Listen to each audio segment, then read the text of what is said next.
All right, so the Bears did win on Sunday. Obviously, I'm making this video super late, but the Bears did win on Sunday against the Rams with a score of 24-18, and I was actually at that game, so it was pretty fun to watch. Obviously, it's always great to watch your team win. And a game that wasn't too exciting, I'm not going to lie. Obviously, we know that our offense really stalled out in the first half, but kind of the first quarter really wasn't much going on. We did get set up, though, with a nice field position by Montez Sweat forcing a fumble on a strip sack, and then we just ran it in for a touchdown after that. First off, I'm going to make this really quick. We're not going to go too much into an analysis because most of you guys are going to watch this video pretty much already know what happened, but obviously just want to talk about some of the main key points here. We'll talk about DeAndre Swift, who just had a breakout game for us this game. Out of nowhere, really. Must have, I don't know, maybe us telling him, or maybe the coaching staff telling him that Roschon was going to get more carries, finally lit a fire under him, and he decided to go off today. I mean, he was literally pretty much our entire offense. Even in the passing game, he was our leading receiver with 7 catches for, I believe, 70-something yards, and he was our leading rusher with almost 100 yards. So, unbelievable, man. I mean, shout out DeAndre Swift, finally turning it up. I know it only took 4 weeks, but, man, he had been struggling so bad, like astronomically bad, these first 3 weeks. And now he's finally turned it on. And I hope that's sustainable for us because we really need him to contribute to the run game in order for Caleb Williams to have success in his game. And speaking of Caleb Williams, not the prettiest day, not the flashiest day. I believe just had over 150 yards passing and a passing touchdown, which he had a really nice passing touchdown to DJ Moore. And at first glance, it might not seem like a great passing touchdown, but when you actually look at it from different angles and realize the holes you get to fit that ball into, in order for DJ Moore to catch that ball and toe tap in the back of the end zone for a touchdown, man, it really goes to show you that Caleb Williams has a special arm talent, and all we got to do is just put everything that it takes for you to be a great quarterback. We just got to put that together, combined with Caleb Williams' already God-given talent, for us to have a good quarterback in our hands for the first time pretty much since Sid Luckman, honestly. That was our last Hall of Fame quarterback, by the way, who played, if you don't remember, in the 40s during World War II. So, obviously, it's been a while. Switching over to the defense, Gervon Dexter still having an amazing season so far, up to 3 sacks, and I believe he had 2.5 all of last year for his rookie season. So he already beat his last year's total in sacks in 4 weeks. I mean, this dude is just having a breakout season, and I did put out a tweet, and full disclosure, I said that Gervon Dexter was probably going to be one of the more disappointing players this season just because I didn't really buy into the hype of him as a player, but man. And I remember, too, I wasn't even too high on him when we drafted him either. Man, I have been proven wrong, and I'm glad he is shutting me up, man. Completely turning me around.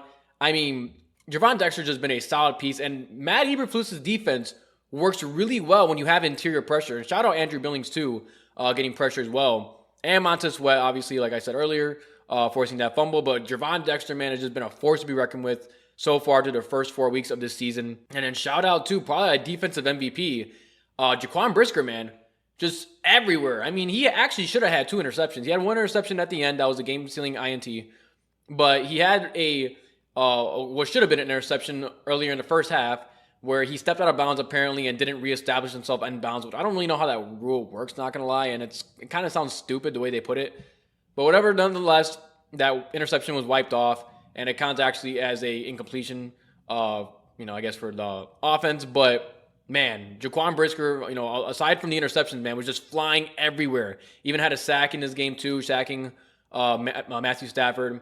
Had a nice big hit on Kyron Williams. I believe Jalen Johnson was making a tackle, and he just came in and just shoulder checked him back to the ground, which, man, this dude is everywhere today. Shout out Jaquan Brisker, especially now that he's due for a contract.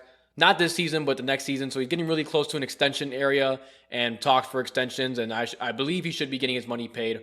Hopefully from the Bears, because he's been a stud so far. And then going on, I didn't know I was going to talk about this going into the game, but I got to talk about this, man. Tory freaking Taylor, our punter. Yes, you heard that correctly. Our punter. Special teams player of the game and special teams player of the entire NFC, according to the NFL rankings, or I guess weekly they put out the AFC and NFC awards for players of the week in terms of offense, defense, and special teams. And Tory Taylor did, in fact, win NFC Special Teams Player of the Week. And, man, just watching those punts in person, man, it's one thing to appreciate these punts on TV or on wherever you're watching on a screen, but to actually see those punts in person. Those booming punts, 64 yards off his leg, pinning the opponent not once, not twice, 3 times within the 10-yard line. Guys, that is absolutely unbelievable. It's insanely difficult to do that once a game. He did it 3 times. And honestly, guys, like I said, our offense did not have the best day so far, or just didn't have the best day in general. But man, Torrey Taylor was a huge reason why we won that game. A very huge reason, and a lot more than people are willing to give him credit for, man. Torrey Taylor pinning the opponent deep, making life easier on the defense and making life harder on the opposing offense.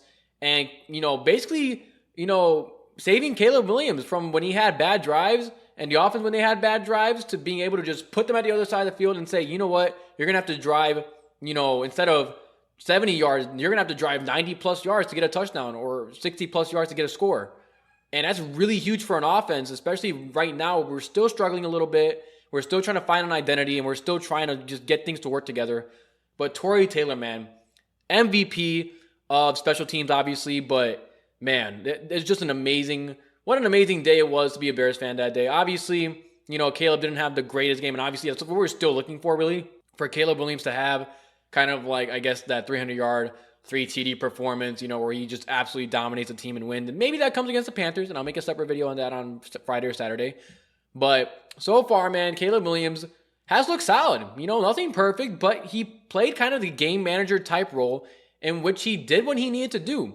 Nothing stupid like he was throwing interceptions the week before and last week and the week before.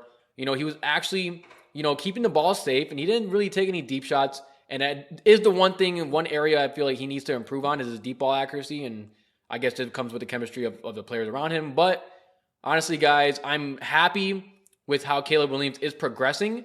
We can't expect every quarterback to get drafted to become CJ Stroud right away or to just become Patrick Mahomes right away. But they need time to develop.